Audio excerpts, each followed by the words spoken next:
à mon aide.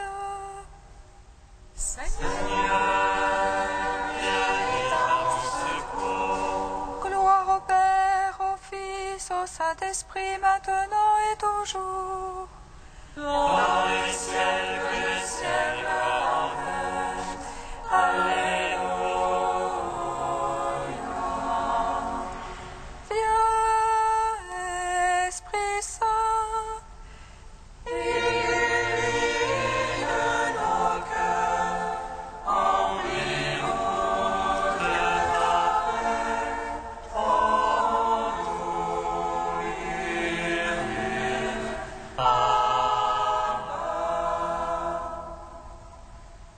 Tu es notre guide, ô Dieu, toi Paraclet, notre défense. Viens, Esprit Saint, illumine nos cœurs, emlis-nous de ta paix. En nous murmure.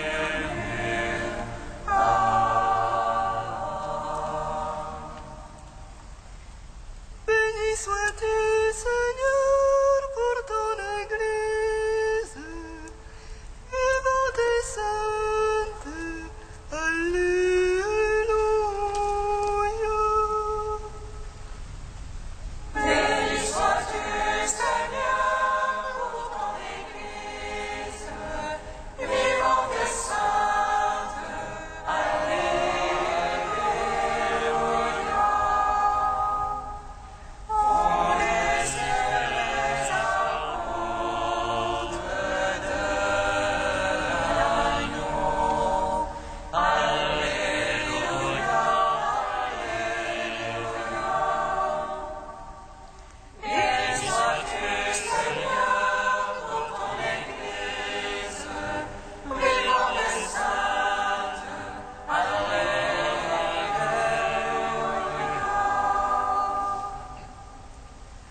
Ô Christ, agneau de Dieu, qui porte le péché du monde, Jean-Baptiste t'a désigné, et ses disciples t'ont suivi.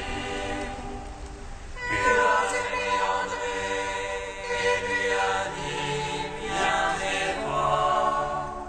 Voici la demeure de Dieu parmi les hommes. Béni sois-tu, Seigneur, pour ton Église, vivante et sainte. Alléluia.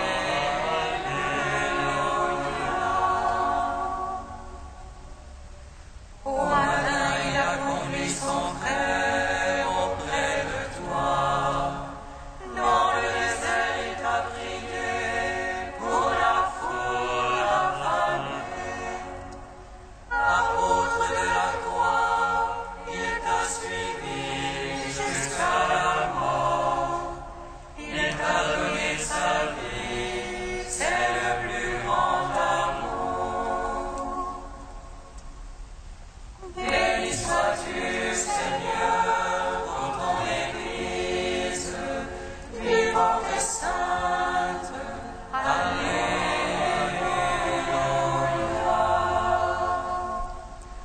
On les cieux les apôtres de l'agneau. Alléluia, alléluia. Béni sois-tu, Seigneur, pour ton Église, vivante et sainte. Alléluia.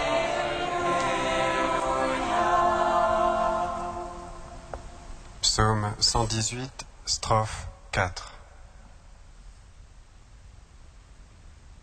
Sur les chemins de ta parole, Seigneur, tu as mis mon cœur au large. Sur les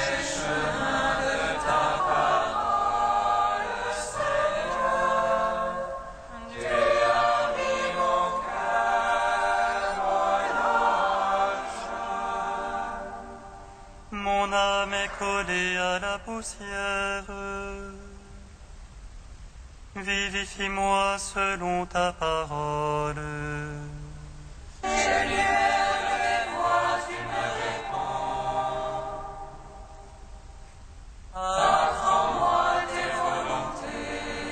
Fais-moi comprendre la voie de tes préceptes.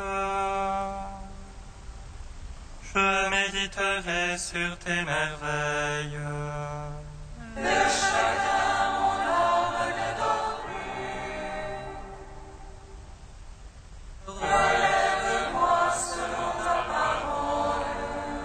Détourne-moi de la voie de mensonge. Fais-moi la grâce de ta loi. J'ai choisi la voie de vérité.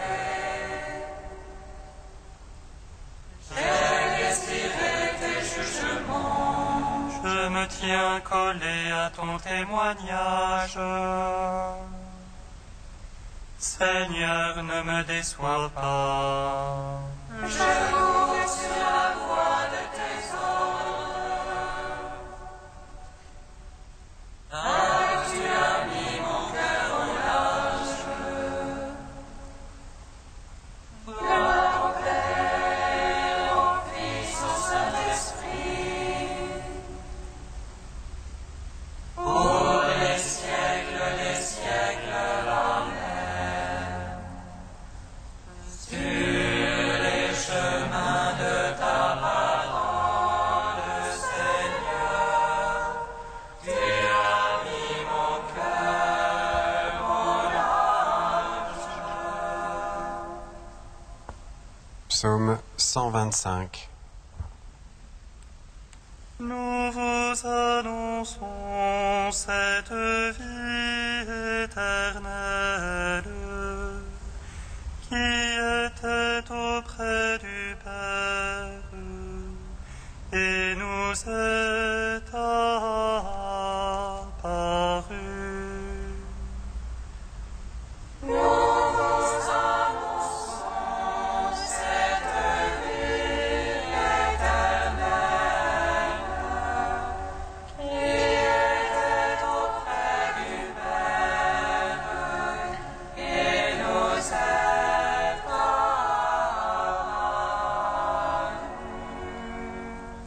Quand le Seigneur amena nos captifs, nous étions comme en rêve. Notre bouche s'emplit de rire et nos lèvres de chansons. Et l'on disait chez les païens merveilles. Que fit pour eux le Seigneur? Merveille que fit pour nous le Seigneur. Nous étions dans la joie. Ramène, Seigneur, nos captifs, comme torrents au désert. Les semeurs qui sèment dans les larmes moissonnent en chantant. On s'en va en pleurant. On porte la semence. On s'en vient en chantant. On rapporte les germes. Gloire au Père, au Fils, au Saint-Esprit. Pour les siècles des siècles, Amen. Nous annonçons cette vie éternelle qui était auprès du Père et nous est apparue.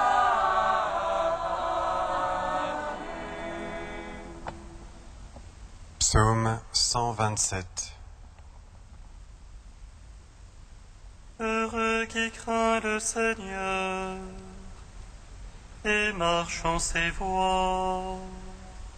Et alors de tes mains tu profiteras. Pour ton aise et bien-être. Ton épouse une vigne fructueuse. Au cœur de ta maison. Les fils des blancs d'olivier. Alentour de la table. Voilà de quel bien sera béni celui qui craint Dieu. Que le Seigneur te bénisse de Sion. Dans les jours de ta vie. Puisses-tu voir Jérusalem dans le bonheur et voir les fils de tes fils paix sur Israël. Gloire au Père, au Fils, au Saint-Esprit, pour les siècles des siècles. Amen. Nous annonçons cette vie éternelle qui était auprès du Père et nous est apparue.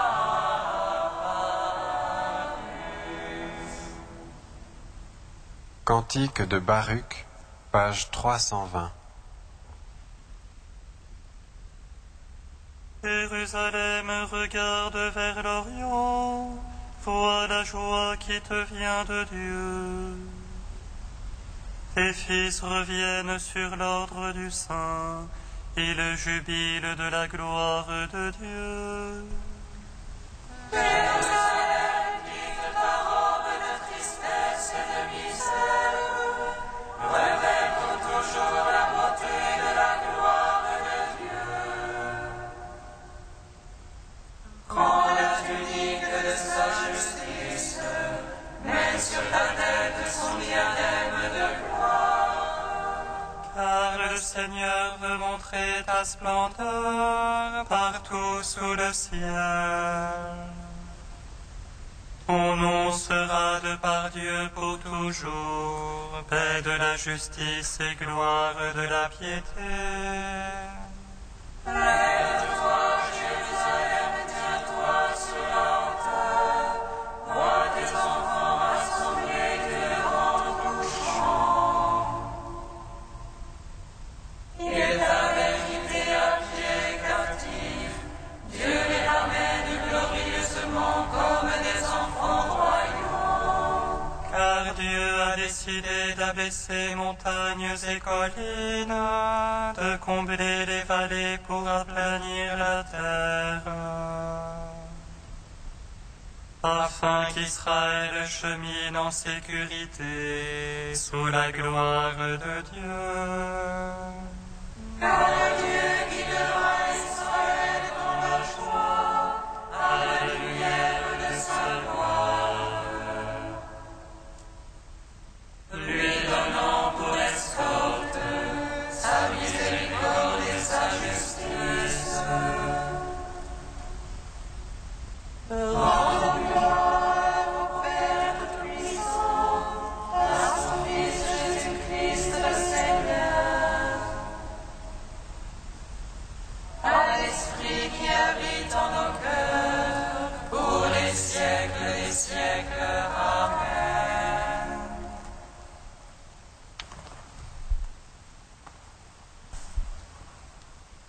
De Hans Urs von Balthasar, tu couronnes l'année de tes bontés.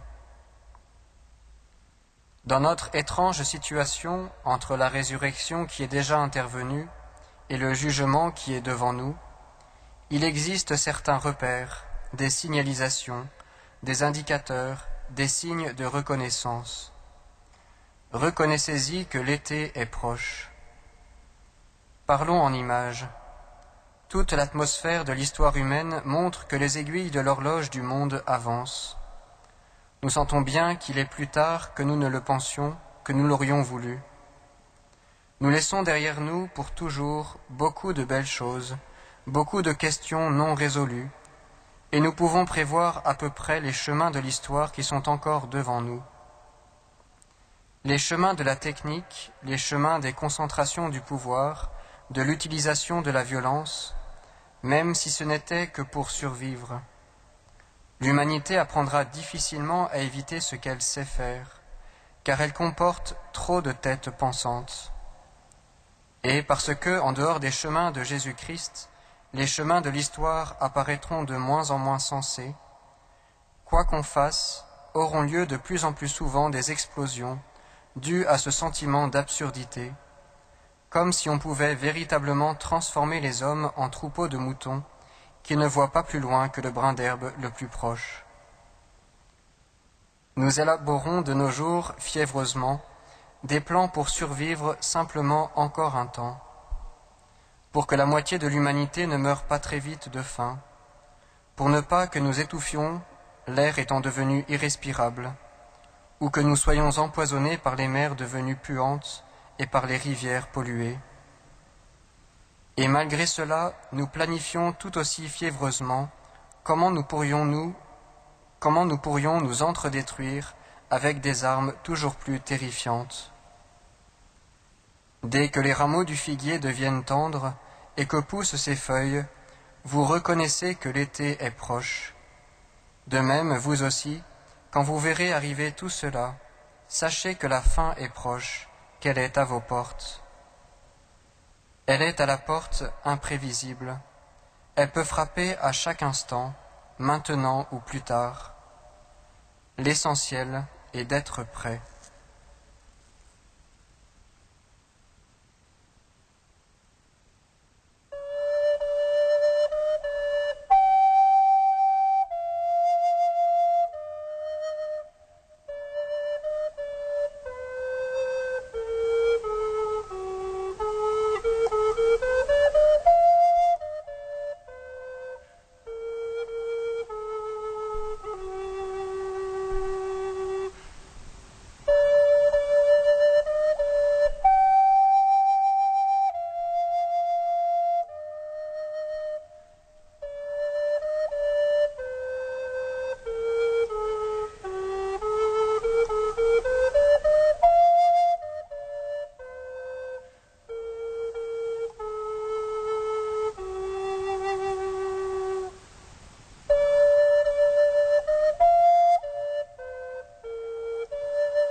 Lecture de la lettre de saint Paul aux Romains.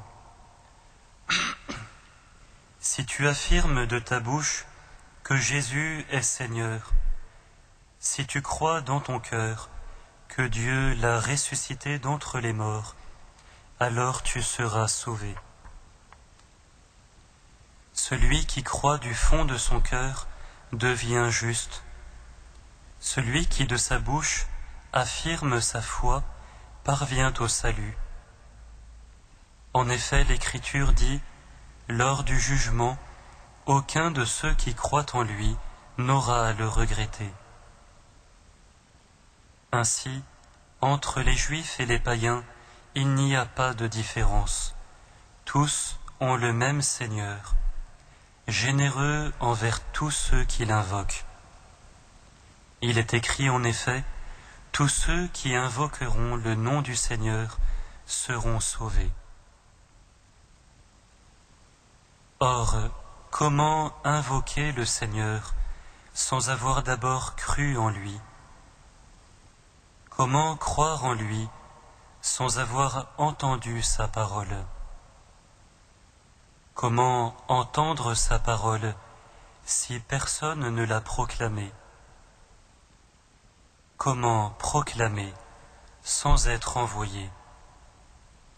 C'est ce que dit l'Écriture, comme il est beau de voir courir les messagers de la bonne nouvelle. Et pourtant, tous n'ont pas obéi à la bonne nouvelle. Le prophète Isaïe demandait, « Seigneur, qui a cru en nous entendant parler ?» C'est donc que la foi naît de ce qu'on entend. Et ce qu'on entend, c'est l'annonce de la parole du Christ. Alors je pose la question, n'aurait-on pas entendu? Mais si, bien sûr, un psaume le dit, leur cri a retenti par toute la terre, et leur parole jusqu'au bout du monde. Gloire et louange à toi, Seigneur. Gloire et louange à toi, gloire à toi, Seigneur.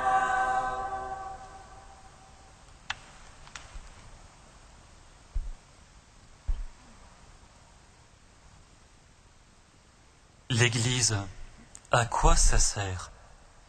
Est-ce que ma relation directe à Jésus-Christ ne suffit pas? Pour notre culture actuelle, l'intermédiaire est souvent perçu comme un écran. Les médiations nuiraient à l'authenticité de notre expérience. Saint Paul vient de nous dire exactement l'inverse. Sans médiation, il n'y a tout simplement pas d'expérience. Comment invoquer le Christ sans d'abord croire en lui? Comment faire l'expérience du Christ? Et comment croire sans d'abord l'entendre, sans les autres qui nous en parlent?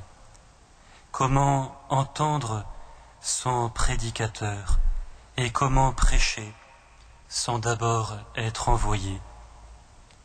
C'est très clair. L'expérience directe de la présence de Jésus, l'invoquer, croire en lui, est bien le but à rechercher. Mais cette expérience suppose une transmission, une parole, un enseignement qui ouvre mon cœur à la foi. L'intermédiaire n'est pas un écran, mais le vecteur indispensable. L'Église n'est pas un carcan, mais un corps. Personne ne reçoit la vie directement, sans transmission, sans le corps d'une mère. De même, personne ne reçoit la vie du Christ directement, sans transmission, sans ce corps qui est l'Église, sans ces générations d'hommes et de femmes qui, avant nous et pour nous, ont vécu cette intimité avec le Christ. D'où l'importance pour nous de célébrer la fête des apôtres.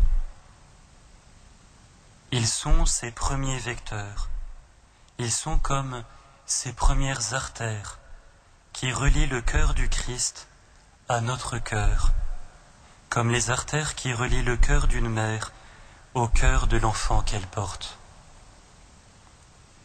Saint André, que nous fêtons aujourd'hui, est justement, parmi les apôtres, le premier à avoir joué ce rôle d'intermédiaire.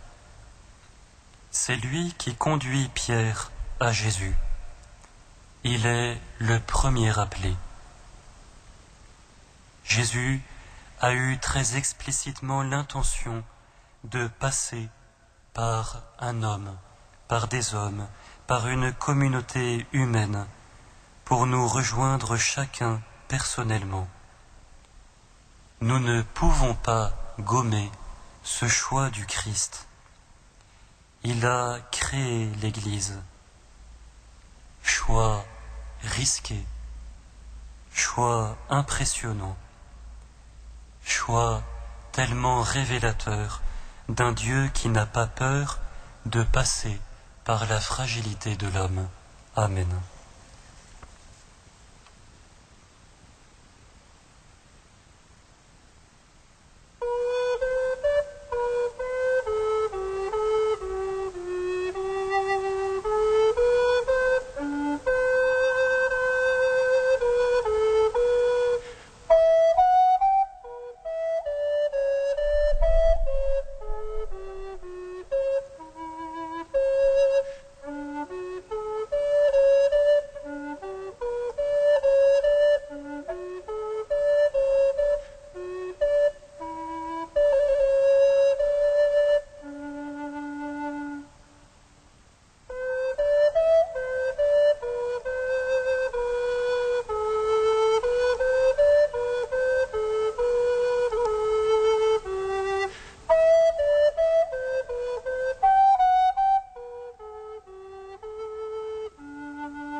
Nous te prions.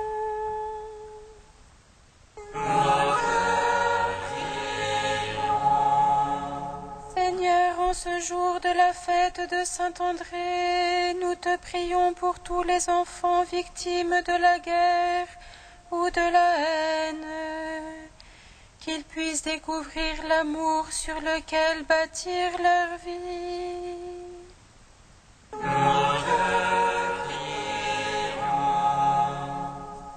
Seigneur, en ce jour de la fête de Saint-André, nous te prions pour tous les enfants victimes de l'avortement, qu'ils puissent devenir des intercesseurs auprès de toi, pour que le monde prenne conscience de la valeur de la vie.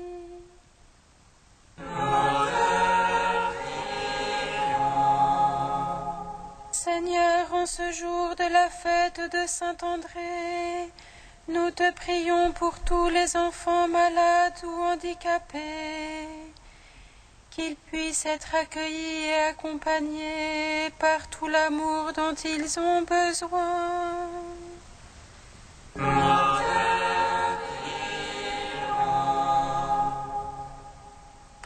Dieu saint, saint fort, saint immateur, prends pitié de nous.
Unis dans un même esprit, nous pouvons dire avec confiance la prière que nous avons reçue du Seigneur. Notre Père, qui es aux cieux, que ton nom soit sanctifié, que ton règne vienne, que ta volonté soit faite sur la terre comme au ciel. Donne-nous aujourd'hui notre pain de ce jour. Pardonne-nous nos offenses, comme nous pardonnons aussi à ceux qui nous ont offensés. Et ne nous soumets pas à la tentation, mais délivre-nous du mal.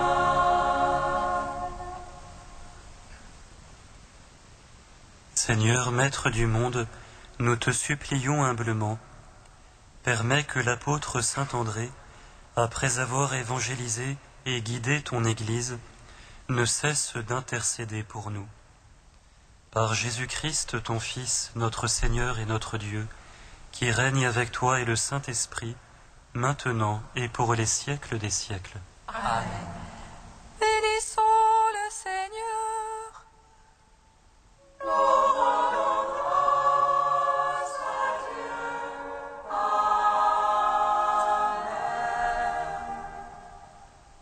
L'ange annonça à Marie qu'elle serait la mère du Sauveur. Et elle reçut de l'Esprit Saint. Réjouis-toi, Marie, pleine de grâce, le Seigneur est avec toi. Tu es bénie entre les femmes et le fruit de ton sein est béni. Voici la servante du Seigneur. Il me soit fait selon ta parole. Réjouis-toi, Marie, pleine de grâce, le Seigneur est avec toi. Tu es bénie entre les femmes et le fruit de ton sein est béni. Le Verbe s'est fait chair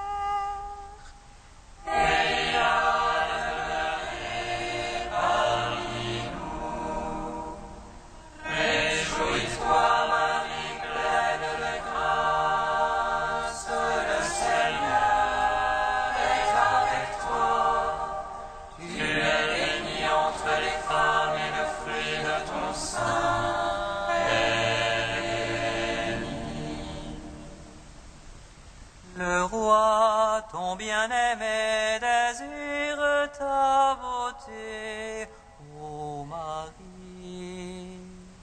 Entre dans son jardin, toi la reine des cieux.